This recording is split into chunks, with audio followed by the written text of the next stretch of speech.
Bonjour à tous, bienvenue dans ce nouveau numéro d'Éduc Finance. Alors, de nombreuses idées reçues circulent sur l'investissement en bourse. Nous allons en voir quelques-unes que vous avez sans doute déjà entendues. La première, il faut être chanceux pour gagner en bourse. Faux. Il ne faut pas aborder la bourse comme un jeu de hasard. Investir en bourse est un processus réfléchi.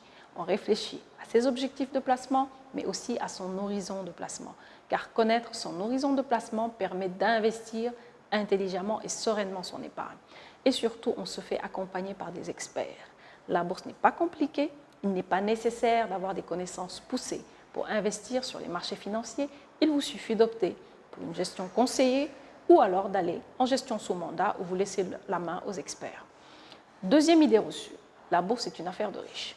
En effet, dans l'esprit de beaucoup, la bourse n'est pas adaptée aux épargnants qui ne sont pas millionnaires.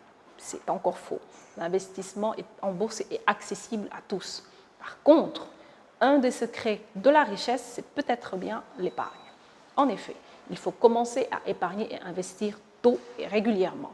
Il faut, comme le dit Warren Buffett, pouvoir organiser ses économies avant d'organiser ses dépenses.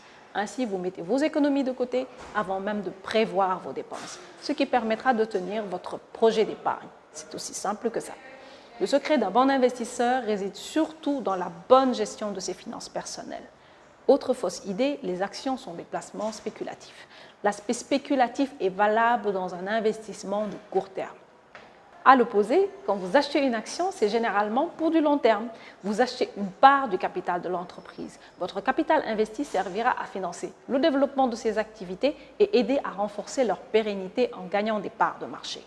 Les actions rapportent plus à long terme par rapport aux obligations, mais elles fluctuent plus fort à court terme. En d'autres mots, si votre objectif de placement est lointain, vous devriez choisir ce qui rapporte le plus à long terme. Il s'agit de privilégier le rendement en acceptant de voir le capital fluctuer. À l'inverse, si votre objectif de placement implique une durée plus courte, vous devriez choisir ce qui fluctue le moins à court terme. Il s'agit de privilégier la stabilité du capital en acceptant un rendement moindre. Pour bien choisir vos actions lors de la constitution de votre portefeuille titre, vous devez faire une analyse globale sur la qualité de l'entreprise, le bilan financier et le secteur d'activité de l'entreprise. Alors, dernière idée reçue, mieux vaut investir dans l'immobilier, c'est plus sûr que la bourse. Encore faux.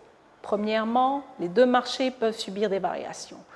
Deuxièmement, l'immobilier n'est pas toujours liquide. Lorsque vous avez besoin de récupérer la valeur de votre investissement, contrairement au marché boursier où les titres sont cotés et peuvent s'échanger tous les jours. Ces deux placements sont donc complémentaires. Ce sera tout pour aujourd'hui. Restez connectés pour un prochain numéro d'Éduc Finance.